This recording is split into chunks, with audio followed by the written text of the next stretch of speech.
다음 이슈는 박근혜 전 대통령과 관련된 내용입니다. 자, 박근혜 전 대통령, 저희는 이렇게 주제를 뽑아봤습니다. 이루지 못한 꿈. 박근혜 전 대통령이 보탤 작은 힘. 자, 박근혜 전 대통령이 어제 정치적 고향이죠. 이 대구 달성에 입성했습니다. 직접적인 정치적 메시지를 내놓지는 않았습니다. 탄탄한 정치적 입지를 가진 만큼 정치권은 그 입의 촉각을 곤두세우고는 있습니다. 어제 행보를 저희가 좀 소개를 해드리겠습니다. 보고 오시죠. 네네네.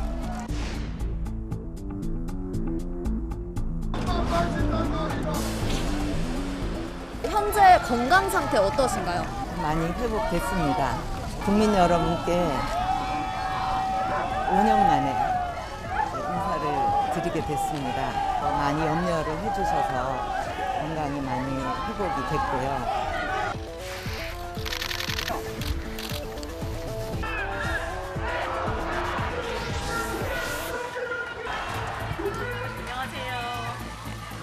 제가 많이 부족했고 또 실망을 드렸음에도 이렇게 많은 분들이 오셔서 따뜻하게 저를 맞아주셔서 너무나 감사합니다. 제가 달성에 오면 편안한 여생을 보낼 수 있도록 돌봐드리겠다는 내용의 언론 기사를 보고 깊은 감동을 받았고 제가 참 행복한 사람이구나 이런 생각을 했습니다. 이루지 못한 많은 꿈들이 있습니다. 제가 못 이룬 꿈들은 이제 또 다른 이들의 몫이라고 생각합니다. 좋은 인재들이 저의 고향인 대구의 도약을 이루고 더 나아가 대한민국의 발전에 기여할 수 있도록 저의 작은 힘이나마 보태려고 합니다. 자, 이루지 못한 꿈이 있단 말이 굉장히 인상 깊었습니다. 또 그 꿈이 뭘지도 궁금하고요. 또 마지막에 약간 힘을 줘서 강조하는 그 액센트를 저는 살짝 느꼈는데, 대한민국 발전을 위해 작은 힘이나마 보태려고 한다. 이 말을 두고도 해석이 계속 나오고 있습니다. 이재명 기자 보시기엔 어떻습니까? 여러 회안이 당연히 있겠죠. 대한민국 역사상 처음으로 이제 탄핵을 맞아서 결국 임기를 채우지 못한 대통령이 됐기 때문에 여러 회안이 있을 것 같습니다. 특히나 1998년도에 재보궐선거로 박근혜 전 대통령이 정치에 입문을 했죠. 그때 했던 일성이 내가 정치란 이유에 대해서 당시가 이제 외환 위기를 맞았습니다. 그래서 아버지 박정희 대통령이 만든 나라를 이렇게 무너뜨릴 수 없다. 네.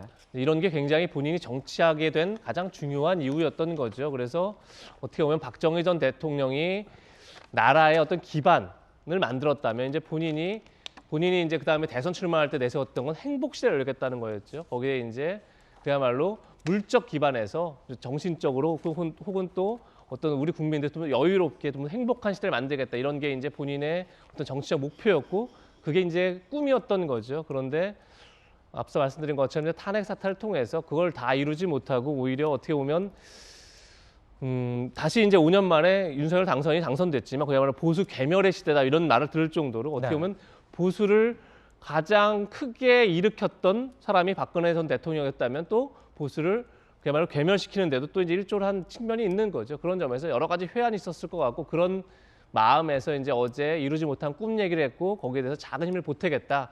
또 그러면서 또 이제 그 꿈을 이루는 또 다음 책임들은 또 다른 이들의 몫이다 이렇게 또 얘기를 했죠. 그러니까 아마도 이제 후배 정치인들이 자기가 이루지 못한 꿈들을 위해서 좀 노력해달라 뭐 이런 당부의 의미가 아니었을까 싶습니다. 퇴원하더니 병원 앞에 보면은 지지자들의 함성 굉장히 많이 들렸습니다. 또 이 최근 모습을 드러내지 않았던 친박계 인사들도 뭐 총출동했습니다. 이들이 뭐 박 전 대통령의 정치적 명예 회복을 위해서 나서겠다 뭐 이렇게 얘기를 밝히고 있는데 어떤 세력화를 의미하는 걸까요? 어떻게 보십니까? 그런 것보다는 박근혜 정부에서 함께 몸을 담았던 정치적 동지들 아니겠습니까? 한 5년 정도 박근혜 전 대통령이 외부와 완전하게 차단이 돼 있었던 상태이기 때문에 박 전 대통령이 퇴원하고 나오는 순간을 맞이하기 위해서 저 자리에 모이는 건 매우 당연하고 자연스러운 일이라고 생각합니다. 또 어려웠던 시기를 함께 겪었던 인물들도 눈에 띄는 게 최경환 전 장관을 비롯해서 네. 조윤선 전 장관 등 함께 지난 2017년 재판을 받기도 했던 인물들이기 때문에 여러 가지 생각들이 같이 교차했을 거라고 보고요. 뭐 여러 정치인들이 함께 나와서 모습을 보이기도 했습니다마는 과거에 몸을 담았던 인사들이 흔히 말한 친박계 정치인들로 다시 세력화하기 위해서 모였다고 저는 판단하거나 생각하고 싶지는 않습니다. 모셨던 전직 대통령이 굉장히 어려웠던 시기를 지내고 나왔던 일에 대해서 모습을 드러내고 여기에 대해서 앞으로 건강하게 생활할 수 있도록 마음을 보태기 위한 자리가 아니었을까 생각을 하고요. 박근혜 전 대통령도 본인과 함께 정치를 했던 특정 인사들에 대한 네. 새로운 정치의 미래를 언급한 것이 아니라 본인이 못다 이뤘던 꿈, 대한민국이라고 하는 우리 국가 전체가 한 걸음 더 도약할 수 있도록 하기 위해서 보다 좋은 사람들이 앞으로 더 쭉쭉 뻗어나갈 수 있도록 무언가 모종의 뒤에서 든든한 버팀목 역할하는 정도의 메시지를 낸 것은 아닌가 이렇게 생각합니다. 네. 박 전 대통령은 달성군 사저 입주와 함께 달성에 대한 무한 애정을 드러내기도 했습니다. 들어보겠습니다. 24년 전인 1998년 낯선 이곳 달성에 왔을 때 처음부터 저를 따뜻하게 안아주고 보듬어 주신 분들이 바로 이곳의 여러분들입니다. 저도 이곳 달성군에서 많은 곳을 구석구석 다녔습니다. 돌아갈 수만 있다면 그때로 다시 갈 만큼 그 시절이 참으로 그립습니다. 국민의 한 사람으로서 또 좋은 이웃으로서 여러분의 성원에 조금이나마 보답해 나가겠습니다. 네, 또 주민들한테 보니까 이 179가구 정도 되는 것 같은데 이사떡을 돌렸다고 합니다. 저희가 그 사진을 좀 준비했는데 10여 적의 떡들이 이제 포장돼 있는 모습인데 요즘 이사떡 보기가 힘든데 오랜만에 보는 사진이어가지고요. 박 전 대통령이 미리 서울에서 준비를 해왔다고 지금 알려져 있습니다. 여러 가지 이제 10여 종류의 이제 떡들이 포장이 돼 있는데 이 달성 이웃들한테 이제 고마움과 함께 이 정계 입문 당시를 떠올리면서 달성에 처음 갔을 때 그때로 돌아가고 싶다 이렇게 소회를 밝히기도 했습니다. 저는 대변인님께 다시 한번 여쭤보고 싶은 게 지금 대구라는 의미가 있지 않습니까? 네. 또 특히 이 지역은 어떤 이 보수의 어떤 이런 핵심 뭐 이런 지역으로도 텃밭으로도 불리기도 하고 거기에서의 이렇게 자리를 잡게 되면은 아무래도 이 현실 정치에 뭔가 좀 더 영향력을 끼칠 가능성은 아예 없다고 보기는 힘들 것 같은데요. 현실 정치에 직접 나서진 않겠지만 박근혜 전 대통령을 찾아오는 많은 정치인들이 다녀갈 수밖에 없는 곳으로 이제 상징적인 의미를 매길 수 있을 거라고 생각합니다. 물론 탄핵을 통해서 지난 역사에 굉장히 어려웠던 시기를 겪었지만 또 문재인 대통령이 얼마 전에 단행했던 사면을 통해서 지난날에 있었던 일들이 정치적으로 또 복권되게 되는 상황들까지 나타나게 된 것 아니겠습니까? 네. 전직 대통령에 대한 공과에 대해서 공이 함께 평가할 수밖에 없는 일이라고 생각을 하고요. 이제 조금 뒤에 한 50여일 정도가 지나게 되면 문재인 대통령도 임기를 마치고 양산이 사저로 내려가지 않습니까? 전직 대통령이 지방에서 공간들을 마련해 있고 여기에 전 정치인들이 자연스럽게 이 공간을 찾게 되면서 이른바 사저 정치가 네. 이뤄질 수 있는 가능성들이 앞으로도 많이 펼쳐질 거라고 생각되는데요. 특히 박근혜 전 대통령을 둘러싸고는 정치인들이 박 전 대통령을 흔히 말해서 박 전 대통령과 함께하는 듯한 뉘앙스를 주면서 얘기를 하지만 그게 또 박근혜 전 대통령의 뜻과는 다르다 이렇게 평가하는 일들도 상당히 많기 때문에 이제는 박 전 대통령이 한 5년 정도 말을 할 수 없었던 상태 속에서 이른바 박근혜 전 대통령과 함께하는 듯한 메시지를 냈던 정치인들 그걸 이제 일방적으로 듣는 것이 아니라 무언가 직접적으로 소통하면서 같이 지난날 하지 못했던 얘기들을 또 쏟아내게 되는 일들도 있을 거라 생각하고요. 네. 또 박근혜 전 대통령과 정치적으로 관계가 멀리 떨어져 있거나 좋지 않았던 인사들까지도 함께 찾으면서 국민 통합의 정신을 말 그대로 구현할 수 있는 그런 공간으로서의 상징적인 의미도 함께 찾았으면 좋겠다는 생각입니다. 보면 그렇습니다. 예전에도 저도 어릴 때인 것 같은데 김영삼 전 대통령 사저 직접 가서 이제 정치인들이 만나고 나오면 기자들이 달려들어서 무슨 얘기 나누셨습니까 하기도 하고 직접 안에 들어가서 이렇게 큰 절 올리는 사진들 이런 영상들도 저는 본 것 같은데요. 박근혜 전 대통령이 정치적 영향력에 대해서 기대를 가지고 있는 지지자들도 꽤 있지만 일각에서는 또 이렇게 사저 정치에 대한 우려의 이 목소리도 나오고 있지 않습니까? 의원님께서 보시기엔 어떠세요?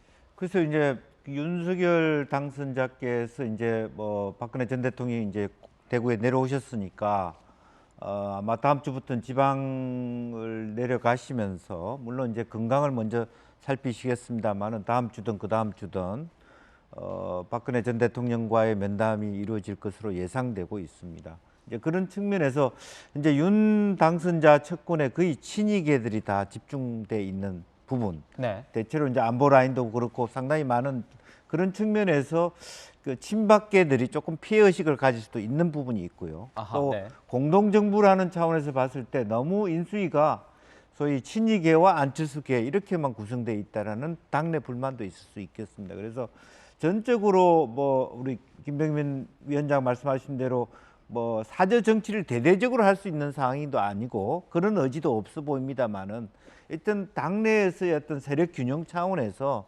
박근혜 대통령이 아무래도 윤석열 당선자로 봐서는 본이든 본이 아니든 간에 미안함과 어떤 좀 그런 부분이 껄끄러움이 좀 남아 있지 않겠습니까? 네. 이제 그런 측면에서 박근혜 전 대통령이 이런 제안을 했을 때 거부하기 어려운 부분이 있겠죠.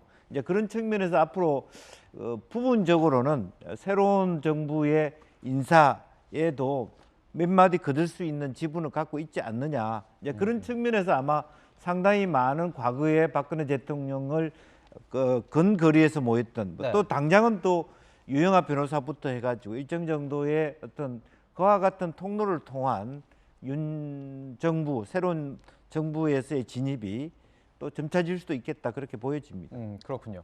뭐 지금 보면 어제 국민을 향한 이 명시적인 사과 메시지가 없었다 이런 보도도 있었습니다. 지난 과오를 인정하는 어떤 통과 의례라고 할까요? 통과 의례는 꼭 필요하다 이런 지적도 있는데 변호사님 보시기엔 어떻습니까? 박근혜 전 대통령이 징역 22년을 받았어요. 주요 혐의가 뇌물직권남용 강요인데 관련해가지고 18개의 혐의 중에 16개가 유죄가 나왔거든요.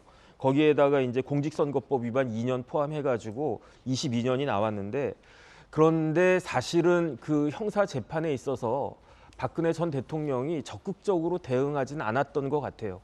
그다음 뭐 항소하고 상고할 때도 실질적으로 대응을 하지 않았던 것 같고 네. 그 이야기는 뭐냐면은 이제 본인이 탄핵도 받았고 그랬기 때문에 본인 생각으로는 이 재판이 사법적이라기보다는 정치적 성격이 강하다. 일단 그런 생각을 해서 지금까지도 그 부분에 대해서는 입을 그냥 여시지 않는 것 같다라는 그런 생각은 드는데 그렇기 때문에 물론 이제 그런 식으로 국가에 무리를 끼쳤고 또 뭐 최소원 씨 사건이나 이런 걸 봤을 때는 제 개인적인 생각으로는 이런 부분들에 대해서 최소한 유감의 표명이라도 하는 게 맞지 않나 하는 그런 생각은 드는데 좀 전에 말씀드린 것처럼 제가 추측하기로는 그 지난번 탄핵은 몰라도 형사 재판은 좀 억울한 게 있다라고 본인이 생각하시지 않나 그런 생각이 들어서 어떤 입장을 그 앞으로 나타낼지는 의문이다. 저는 그렇게 생각이 됩니다. 네, 어떤 입장을 보일지는 좀 더 지켜봐야 될 것 같다 이런 변호사님의 말씀을 들었습니다. 저희가 사진을 좀 준비를 했는데요. 사진을 보면서 이야기를 좀 더 나눠볼까요? 박근혜 전 대통령이 입은 이 남색 코트와 관련된 사진입니다. 저희가 영상을 준비했는데 눈길이 좀 같습니다. 어딘가 모르게 익숙하다 했는데 2017년 이게 국정농단 굉장히 이 사태가 불거졌을 때 검찰 이 출석 당시에도 같은 코트를 입었습니다. 근데 임기 당시에도 뭐 같은 디자인의 옷을 좀 입었다고 해서 제가 찾아보니까 이렇게 영상이 나오더라고요. 저도 굉장히 눈에 많이 익더라고요. 2015년 유엔 총회 참석차 이 프랑스 출국했던 것이 첫 번째 화면이고 이 오른쪽에 있는 화면이 두 번째 이 2016년 카자흐스탄 대통령 방한 당시에 이 환영하는 환영장에서 찍힌 모습입니다. 임기 중 뭐 공식 행사는 물론 뭐 검찰 출두할 중요한 시점마다 비슷한 디자인의 코트 착용한다. 뭐 정치인들한테는 사실 그런 얘기도 있지 않습니까? 딱 어느 중요한 자리 갈 때 난 이런 넥타이만 매, 나는 이런 옷만 입어. 약간 본인의 갑옷처럼 생각하는 경우가 있는데 이번 경우에 혹시 그런 의미를 부여할 수도 있을까요? 어떻게 보세요? 글쎄요, 워낙 박근혜 전 대통령이 애정했던 옷이 아닐까 싶습니다. 지난 세월에 보면 현직 대통령으로 재직하고 있었던 순간에도 해외 순방 때 입었던 코트이기도 하고 주로 착용했던 저 남색 코트가 그렇게 화려하지도 또 이렇게 뭔가 눈에 잘 띄지 않는 모습의 코트이기 때문에 네. 저 코트를 입고 탄핵 당시 또 구속됐던 역사적 순간순간마다 박 전 대통령이 저 옷을 입고 있었던 것 같은데 퇴임하는 순간에도 저 옷을 입고 이제 나오면서 박 전 대통령의 남색 코트에 대해서 눈길이 가게 되는데요. 그만큼 지난 한 5년 정도의 시간이 그냥 덜어냈던 박 전 대통령에게는 그런 순간이 아니었을까라는 생각이 네. 들기도 합니다. 역대 대통령으로는 4년이 넘는 기간 구속 수감돼 있었던 정말 참담한 시간을 보냈기 때문에 이제 그 이전으로 좀 되돌아가서 새로운 삶을 다시 한번 국민들과 함께하고 싶은 그런 뜻도 담겨 있지 않을까 싶은데요. 어려웠던 일들을 좀 털어내고 정말 국민들과 함께 좋은 일들 중심으로 함께 네. 해나갈 수 있는 앞으로의 건강한 삶을 이제 좀 가졌으면 좋겠다 이런 생각입니다. 네, 저 남색 코트 같은 경우에는 제가 보니까 구치소 수감 당시에 영치물품으로 가지고 들어간 그런 코트라고 알려져 있습니다.